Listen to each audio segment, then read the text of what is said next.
TV Homa Bay.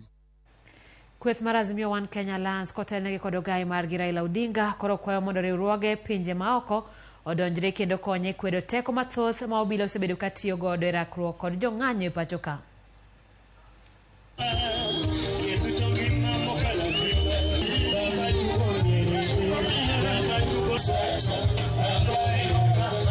Tuondoke wote tupeane nafasi.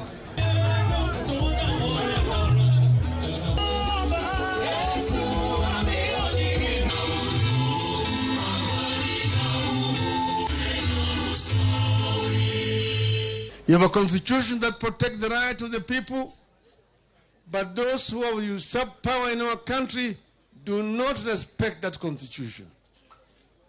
And that is why an order can be given of shoot to kill. We have said that this is not right. ICC should remain true to its mandate by protecting and defending the rights of the innocent people all over the world. Next time we will not tell the people to come to the streets, we tell the people to stay in their homes. Stay in their homes and see what they're going to do. We will tell you, don't come out.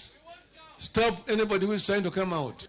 I don't believe this matter of police brutality is even for our team in the dialogue team. This is a bigger issue. These killings will be avenged. The blood of these innocent Kenyans will be avenged. You can sign as many treaties as you like.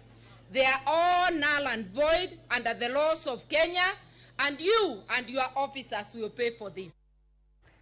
Ramogi wakayo machuo kanyo